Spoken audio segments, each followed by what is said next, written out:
Hi friends, അപ്പോൾ ഇന്ന് നമുക്ക് വളരെ ഫേമസ് ആയിട്ടുള്ള ചിക്കൻ മുഗളായി മസാല തയ്യാറാക്കാം. വ്യത്യസ്തത ഇഷ്ടപ്പെടുന്നവർക്ക് ഈ ഒരു ചിക്കൻ മസാല എന്തായാലും ഇഷ്ടവും. വളരെ ടേസ്റ്റും അതുപോലെ റിച്ചുമായിട്ടുള്ളൊരു ഗ്രേവിയാണ് ഇതിന്. അപ്പോൾ നമുക്കിതെങ്ങനെ തയ്യാറാക്കി എടുക്കണമെന്ന് നോക്കാം. മുഗളായി ചിക്കൻ തയ്യാറാക്കാനായിട്ട് ഞാനിപ്പോൾ 2.5 കിലോ ചിക്കൻ എടുത്തിട്ടുണ്ട്. അത് നന്നായിട്ട് ക്ലീൻ ആക്കിയതിന് ശേഷം അതിലേക്ക് ആവശ്യത്തിന് ഉപ്പ് ചേർത്ത് കൊടുത്തിട്ടുണ്ട്. ഇനി ഇതിലേക്ക് നമുക്ക് ഒരു 1/4 ടീസ്പൂൺ അളവിൽ മഞ്ഞൾപ്പൊടി ചേർത്ത് കൊടുക്കാം. പിന്നെ നമ്മൾ ഇതിലേക്ക് ഒരു 3 ടേബിൾ സ്പൂൺ നല്ല കട്ട തൈരാണ് ചേർത്ത് കൊടുക്കുന്നത്. പുളിയില്ലാത്ത കട്ട തൈര് വേണം ഇതിനായിട്ട് എടുക്കാനായിട്ട്, അത് പ്രത്യേകം ശ്രദ്ധിക്കണം. അധികം പുളിയില്ലാത്ത കട്ട തൈര് ഒരു സ്പൂൺ വെച്ചിട്ട് നന്നായിട്ട് ഉടച്ചതിന് ശേഷമാണ് ഞാൻ ഇതിലേക്ക് ചേർത്ത് കൊടുത്തിരിക്കുന്നത്. ഇനി ഇത് നന്നായിട്ടൊന്ന് മിക്സ് ചെയ്ത് കൊടുത്ത ശേഷം മിനിമം ഒരു അരമണിക്കൂർ, മാക്സിമം നമുക്ക് വേണമെന്നുണ്ടെങ്കിൽ ഓവർനൈറ്റ് വരെ വെക്കുക. നമ്മൾ ഈ തൈരൊക്കെ ചേർത്തുകൊണ്ട് തന്നെ ചിക്കൻ നല്ല സോഫ്റ്റ് ആയിട്ട് കിട്ടാൻ വേണ്ടിയിട്ടാണ് ഇങ്ങനെ വെക്കുന്നത്. ഇനി അടുത്ത സ്റ്റെപ്പ് നമുക്കിതിൻ്റെ മസാല തയ്യാറാക്കാം. അപ്പോൾ ഞാൻ ഈ മസാല തയ്യാറാക്കാനായിട്ട് 6 സവാള കട്ടി കുറച്ച് അരിഞ്ഞതിന് ശേഷം നന്നായിട്ട് ബ്രൗൺ കളറാക്കിയിട്ട് വറുത്തെടുത്തിട്ടുണ്ടായിരുന്നു. ആ വറുത്തെടുത്ത ഓയിലാണിത്. ആ ഓയിലിൽ തന്നെ നമുക്ക് ഈ കറി തയ്യാറാക്കാം. ഇനി നമുക്കിതിലേക്ക് 2 സർവ്വസുഗന്ധിയുടെ ഇല ചേർത്ത് കൊടുക്കാം. അപ്പോൾ നിങ്ങളുടെ അടുത്ത് സർവ്വസുഗന്ധിയുടെ ഇല ഇല്ലയെന്നുണ്ടെങ്കിൽ വഴഞ്ഞ ഇല ചേർത്ത് കൊടുക്കാം. അതിനുശേഷം നമ്മൾ ഇതിലേക്ക് ഒരു 3 വലിയ ടേബിൾ സ്പൂൺ അളവിൽ ഇഞ്ചി വെളുത്തുള്ളി പേസ്റ്റ് ചേർത്ത് കൊടുക്കുന്നുണ്ട്. ഇനി ഇത് നന്നായിട്ടൊന്ന് വഴണ്ടി വരണം. ആ സമയം കൊണ്ട് നമുക്കിതിലേക്ക് ചേർക്കാനുള്ളൊരു മസാല തയ്യാറാക്കാം. ഈ കറി നല്ല റിച്ച് ആൻഡ് ടേസ്റ്റി ആവാനായിട്ടുള്ളൊരു പേസ്റ്റാണ് നമ്മളിപ്പോൾ തയ്യാറാക്കുന്നത്. അതിനായിട്ട് മിക്സിയുടെ ചെറിയ ജാറിലേക്ക് ഒരു 1/4 കപ്പ് അളവിൽ കാഷ്നട്ട് കുതിർത്തിയത് ചേർത്ത് കൊടുക്കുന്നുണ്ട്. പിന്നെ 1/2 ടേബിൾ സ്പൂൺ അളവിൽ കസ്കസും കൂടി ചേർത്ത് കൊടുക്കുന്നുണ്ട്. ഇനി ഇതിലേക്ക് കുറച്ച് വെള്ളം ഒഴിച്ചിട്ട് നമുക്കിതൊന്ന് നന്നായിട്ട് അരച്ചെടുക്കാം. ഇപ്പോൾ കാഷ്നട്ടും കസ്കസും കൂടി നന്നായിട്ടൊന്ന് അരച്ചെടുത്തിട്ടുണ്ട്. ഇനി ഒരു കൂട്ടിലേക്ക് നമുക്ക് നേരത്തെ വറുത്ത് മാറ്റി വെച്ചിരിക്കുന്ന സവാളയിൽ നിന്ന് ഒരു പിടി സവാള ചേർത്തിട്ട് വീണ്ടും നന്നായിട്ടൊന്ന് അരച്ചെടുക്കാം. ബാക്കി നമ്മൾ കറിയിലേക്ക് ചേർത്ത് കൊടുക്കും. ഇതിലേക്ക് ഒരു പിടി മാത്രം ചേർത്ത് കൊടുത്താൽ മതി. ഇനി സവാളയും കൂടി ചേർത്തിട്ട് നമുക്കിത് നന്നായിട്ട് വീണ്ടും ഒന്ന് അരച്ചെടുക്കാം. ഇപ്പോൾ നമ്മുടെ പേസ്റ്റ് തയ്യാറായിട്ടുണ്ട്. ഈ ഒരു പേസ്റ്റാണ് കറിക്ക് പ്രത്യേക ടേസ്റ്റ് കൊടുക്കുന്നത്. ഇപ്പോൾ നമ്മുടെ ഇഞ്ചി വെളുത്തുള്ളി പേസ്റ്റ് അത്യാവശ്യം നന്നായിട്ട് മൂത്ത് വന്നിട്ടുണ്ട്. ഇനി ഇതിലേക്ക് നമുക്ക് നേരത്തെ തയ്യാറാക്കി വെച്ചിരിക്കുന്ന ആ ഒരു കാഷ്നട്ടിൻ്റെ പേസ്റ്റും കൂടി ചേർത്തിട്ട് വീണ്ടും നന്നായിട്ടൊന്ന് മൂപ്പിച്ചെടുക്കാം. മിക്സിയുടെ ജാറിലേക്ക് കുറച്ച് വെള്ളം ഒഴിച്ച് കൊടുത്തിട്ട് ആ ഒരു പേസ്റ്റ് ഫുള്ളായിട്ട് എടുത്തിട്ടുണ്ട്. ഇനി ഇത് നന്നായിട്ടൊന്ന് നമുക്ക് മൂപ്പിച്ചെടുക്കാം.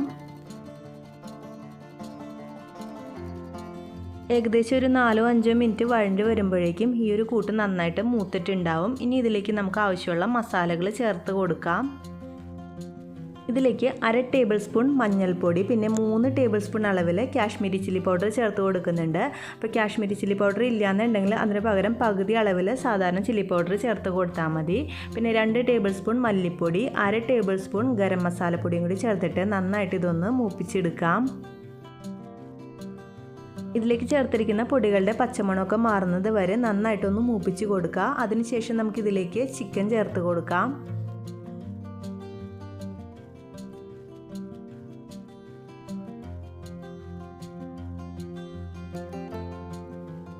ഇപ്പോൾ ചിക്കൻ ഫുള്ളായിട്ട് ചേർത്ത് കൊടുത്തിട്ടുണ്ട്. ഇനി ഇത് നന്നായിട്ടൊന്ന് മിക്സ് ചെയ്ത് കൊടുക്കാം. അതിനുശേഷം നമ്മളിതൊരു 5 മിനിറ്റോളം ഇതുപോലെ ഇളക്കി കൊടുത്തുകൊണ്ടിരിക്കണം.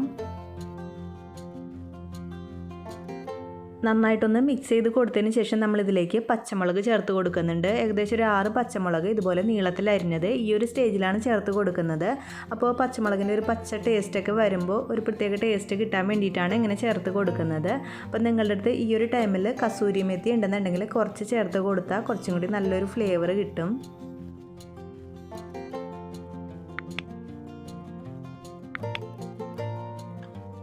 5 മിനിറ്റോളം നന്നായിട്ട് ഇളക്കി കൊടുത്തിട്ടുണ്ട്. ഇപ്പോൾ നമ്മുടെ ചിക്കനിൽ നിന്ന് നന്നായിട്ട് വെള്ളമൊക്കെ ഊറി വന്ന് തുടങ്ങിയിട്ടുണ്ട്. ഇനി ഇതിലേക്ക് നമുക്ക് ആവശ്യത്തിനുള്ള ചൂടുവെള്ളം ഒഴിച്ചു കൊടുക്കാം. പച്ചവെള്ളം ഒഴിക്കരുത്, ചൂടുവെള്ളം വേണം ഒഴിച്ചു കൊടുക്കാനായിട്ട്. ഈ കറിക്ക് ആവശ്യമുള്ള ഗ്രേവിക്കുള്ള വെള്ളം ഒഴിച്ചു കൊടുത്തിട്ടുണ്ട്. ഇനി ഇത് നമുക്ക് നന്നായിട്ടൊന്ന് മിക്സ് ചെയ്ത് കൊടുത്തതിന് ശേഷം തിളപ്പിച്ചിട്ട് അടച്ചു വെച്ച് വേവിക്കാം.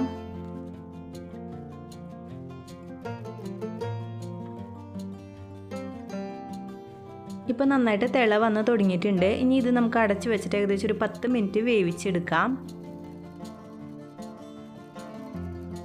ചിക്കൻ ഒരു 10 മിനിറ്റോളം മീഡിയം ഫ്ലെയിമിലിട്ടിട്ട് നന്നായിട്ടൊന്ന് വേവിച്ചെടുത്തിട്ടുണ്ട്. ഇപ്പോൾ അത്യാവശ്യം വെള്ളമൊക്കെ നന്നായിട്ട് വന്നിട്ട് മസാലയൊക്കെ കുറുകി വന്ന് തുടങ്ങിയിട്ടുണ്ട്. ഈ ഒരു സ്റ്റേജിൽ നമുക്ക് വറുത്ത് വെച്ചിരിക്കുന്ന സവാള ചേർത്ത് കൊടുക്കാം. സവാള ചേർത്ത് കൊടുക്കുമ്പോൾ കൈകൊണ്ട് നന്നായിട്ടൊന്ന് ഞെരടിയതിന് ശേഷം ചേർത്ത് കൊടുക്കുക. അപ്പോൾ അത്യാവശ്യം നന്നായിട്ട് പൊടിഞ്ഞ് കിട്ടും.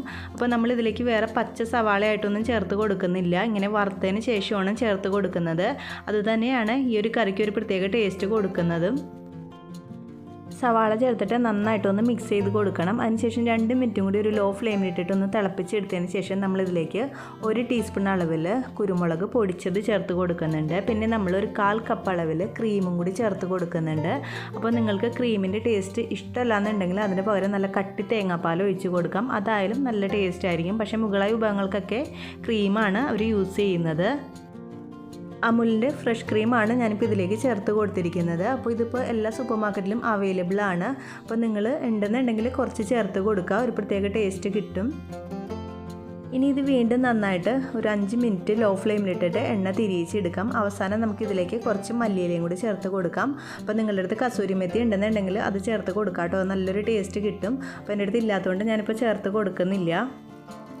ഈ ഒരു സ്റ്റേജിൽ എന്തെങ്കിലും കുറവുണ്ടെന്നുണ്ടെങ്കിൽ അത് ചേർത്ത് കൊടുക്കാം. മസാലയോ അല്ലെങ്കിൽ ഉപ്പോ വേണമെങ്കിൽ ചേർത്ത് കൊടുക്കാം.